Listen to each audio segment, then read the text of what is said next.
ہمیشہ کہ ان کے اوپر لگے ہوئے دنیا کی سیاست ہی تبدیل ہو گئی ہے. دنیا کی سیاست تبدیل ہو گئی ہے، یہ بڑی ایک انڈر سٹیٹمنٹ ہے. یہ میرے ہاتھ میں ڈونلڈ ٹرمپ صاحب کی ابھی لیٹسٹ جو ٹویٹ پڑی ہوئی ہے. میں سمجھتا ہوں صدی میں یا صدیوں میں ایسا عالمی سیاست میں ایک خبر سے زلزلہ نہیں آیا ہوگا جو اس ٹویٹ میں آیا ہے، ٹویٹ کے ذریعے آیا ہے. یاد رہے یہ اس وقت آپ سمجھ لیں کہ ایک سفارتی بھونچال ہے کہ ایک ٹویٹ کے ذریعے اس کا لب لباب یہ ہے کہ انہوں نے موجودہ عالمی سیاست بدل کے رکھ دی ہے کہ جو یوکرین کی جنگ ہے تقریباً وہ انہوں نے اس کا فیصلہ کر دیا ہے اور وہ روس کے حق میں جاتا ہے اور یوکرین کا سفارتی طور پہ کیما نکال کے رکھ دیا ہے اس کے ذریعے. یہ لب لباب بتا رہا ہوں. اور مجھے اس ٹویٹ کے نتیجے میں نیٹو جو ہے وہ تقریباً ختم ہوتی ہوئی یا ٹوٹتے ہوئے نظر آ رہی ہے کہ اس کے بعد جو ہے یورپ کے اندر بھی اور یہ جو 75 سال کم از کم اب سیکنڈ ورلڈ وار سے لے کے اب تک جو پالیسی تھی جس کے اندر ویسٹ کہلاتا تھا کہ اٹلانٹک کی طرف کے دونوں ممالک یورپ اور امریکہ کے درمیان جو ہے ایک الائنس چل رہی تھی، نارتھ اٹلانٹک ٹریٹی جسے کہا جاتا ہے، وہ بالکل اب تقریباً سمجھے یا وہ ختم ہو جائے گی یا ری نیگوشیٹ ہوگی یا اس کے اندر ایک اتنی بڑی دراڑ آ گئی ہے جس کی کوئی حد نہیں ہے اس ٹویٹ کے ذریعے میں. اور اس ٹویٹ میں یہ ہے کہ اس کا نتیجہ تو یہ ہوگا کہ یورپ کی اور یوکرین کی اور یہ تمام جو جنگ جاری تھی اس کا تقریباً فیصلہ ختم ہی انہوں نے وہ کر دیا. اور میں نے دوبارہ رپیٹ کر رہا ہوں کہ لارجلی روس کے حق میں روس کے موقف کی تائید کر دی ہے اور یوکرین جیسا ملک جو پہلے رہ گیا تھا وہ تقریباً ان کا وہ ختم ہی سمجھیں. صحیح. اور اصل اس کی جو مزدار بات ہے کہ اس میں جو زبان استعمال کی گئی بھی ہے وہ ہمارے یہاں جو کسی کہتے ہیں نا کہ تھڑے کی زبان میں ایک مزے لے لے کے یہ لکھی گئی ہے. امریکن پریزیڈنٹ نے اس قسم کی امریکن پریزیڈنٹ تو چھوڑیں، کبھی یہ کوئی عام آدمی بھی اس زبان میں بات نہیں، کوئی سفارتکار سوچا نہیں جا سکتا اس زبان میں یہ کیا جائے. مگر وہ جو کہتے جاتے ہیں کہ only Trump can do that, یہ صرف ڈونلڈ ٹرمپ ہی کر سکتے ہیں. میں اس کا اردو میں ترجمہ یہ ہمارے پروڈیوسر صاحب دکھاتے رہیں گے، دیکھ لیں گے. میں اس کی یہ انٹرانسلیٹیبل ہے کہ اس کو انگریزی میں ہی آہستہ آہستہ سمجھانا چاہوں گا کہ انہوں نے کہا کیا ہے. کہ انہوں نے کہا ہے کہ think of it a modestly successful comedian Zelensky, کہ یہ کمیڈین تھے پہلے زیلنسکی صاحب، انہوں نے کہا وہ بھی ناکام قسم کے عامیانہ قسم کے یہ کمیڈین مسخرہ ہی سمجھ لیں کہے تھے. انہوں نے کہا talk to the United States of America into spending $350 billion to go into a war that couldn't be won. انہوں نے کہا جی باتوں میں ہی انہوں نے پھنسا کے امریکہ سے $350 ایسی جنگ میں لگوا دیے جو کہ جنگ جیتی نہیں جا سکتی. That never had to start، یہ جنگ شروع ہی نہیں ہونی چاہیے تھی. But a war that he without the US and Trump انہوں نے کیپس میں کہا ہے will never be able to settle. اور یہ وہ جنگ جو شروع ہی نہیں ہونی چاہیے تھی، یہ صرف امریکہ اور میں یعنی ٹرمپ ہی صرف اس کو ختم کروا سکتا ہے. انہوں نے کہا جی امریکہ نے $200 ارب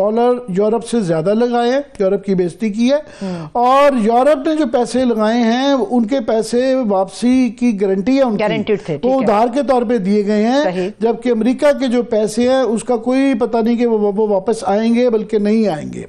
انہوں نے کہا جی یہ سلیپی جو بائیڈن کو وہ اکثر سلیپی کہتے تھے کہ یہ بوڑھے ہو گئے ہیں، بیمار ہیں، یہ سوئے رہتے ہیں. اور انہوں نے کہا جی سلیپی جو بائیڈن نے یہ یورپ کے ساتھ برابری کیوں نہیں مانگی تھی جب پیسے دیے تھے، تو دونوں کے پیسے دینے کی جو کنڈیشنز تھی ایک ہونی چاہیے تھی کہ یہ ہمارے کیوں زیادہ لگے اور ہمارے واپس کیوں نہیں آئیں گے، ادھار کی فارم میں کیوں نہیں ہے. وار از وار، حالانکہ یہ جنگ یورپ کے لیے زیادہ امپورٹنٹ ہے کیونکہ یہ بالکل ہمارے درمیان یورپ کے ایک سمندر ہے، اٹلانٹک اوشن ہے، ان کا تو یہ ہمسایہ ملک تھا. صحیح. اور زیلنسکی خود مانتا ہے کہ یہ آدھے پیسے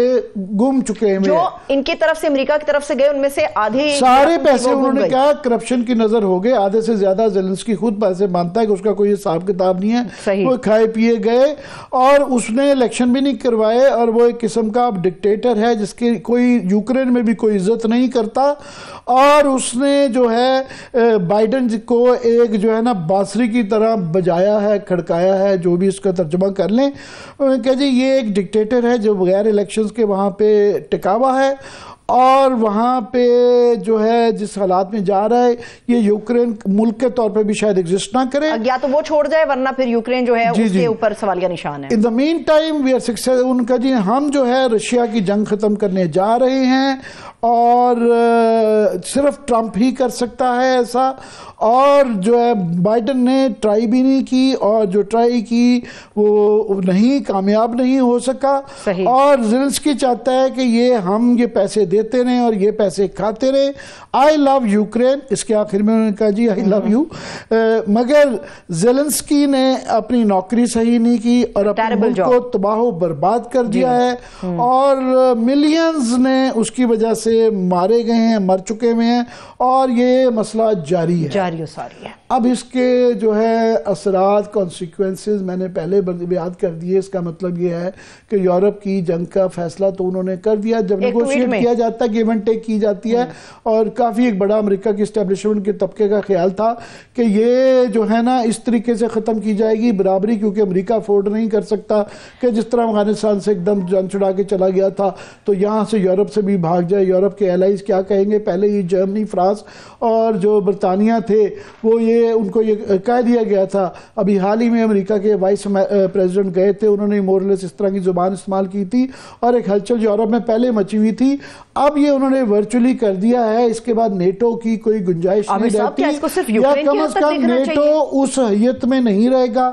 سو یوکرین کی جنگ کا تقریباً انہوں نے بغیر نیگوسیشن کے فیصلہ کر ہی دیا کہ یہ ختم کی جائے گی، اور روس کی ٹرمز پہ کی جائے گی، مور اور لیس اس کے اندر یہ ہے۔ سو لہٰذا اس کے ریپرکشنز ہیں بہت زیادہ گڈ بیڈ۔ یوکرین کی حد تک کیوں دیکھا جا رہا ہے امیر صاحب؟ میں نے کہا یہ پوری عالمی دنیا کی آپ دیکھیں 75 سال سے جو نیٹو کی الائنس تھی، ویسٹ کی ایک الائنس تھی، ایک سیکنڈ ورلڈ وار ہوئی، بلکہ 100 سال اب فرسٹ ورلڈ وار سے الائنسز چل رہے ہیں، مگر سیکنڈ سے کیونکہ جرمنی بھی اس کا حصہ بن گیا، نیٹو بن گئی، تو یہ ایک الائنس چل رہی تھی، اور یہ اس کے اوپر ایک سب سے بڑا یہ دنیا کا ٹریڈ بلاک جو ہے سیکورٹی بلاک تھا۔ تو اب جب یہ اس کی توڑ پھوڑ ہوگی یا اس کی حیت بدلے گی، اس کا ایک ریئیکشن آئے گا، تو پوری عالمی سیاست کا نقشہ بدل جائے گا۔ اس سے پہلے انہوں نے 2 جنگیں ختم کروانے کا کہا تھا، ایک مڈل ایسٹ کی اور ایک یورپ کی۔ یورپ کا یہ فیصلہ آ گیا، اس سے پہلے وہ مڈل ایسٹ کا بھی وہ فیصلہ تقریباً کروا چکے ہوئے ہیں، وہ اسرائیل کی ٹرمز پہ کروانا چاہ رہے ہیں۔ غازہ سے لوگوں کو نکلوا کے انخلا کروا کے زبردستی جو ہے وہ پیلسٹینینز کا وہاں پہ کر رہے ہیں، اس کے لیے وہ اردن اور ترکی کو دھمکی لگا چکے ہیں کہ ان کے پیسے امداد بند کر دی جائے گی، اور حالانکہ اس کا بڑا ریئیکشن آ رہا ہے اور یہ اتنا آسان نہیں ہوگا، مگر وہ بھی ہو چکا ہوا ہے۔ ہمارے لیے یہ ہے اور دنیا بھر کے لیے کہ ٹرمپ ایک ایسے ایک موور اینڈ شیکر والی تو نہیں بات ہے، وہ اتنے بڑے جو ہے نا وہ کیا ہے، وہ امریکہ کی جو کیمپین ہوتی تھی جو ہے نا اتنی کریٹ کر دیتے ہیں، اتنی زیادہ دہشت کریٹ کرتے ہیں کہ وہ کچھ بھی کر سکتے ہیں۔ ہمارے خطے کے لیے اس کے اندر جو ہے نا ہمارے لیے بھی بہت بڑا لیسن ہے۔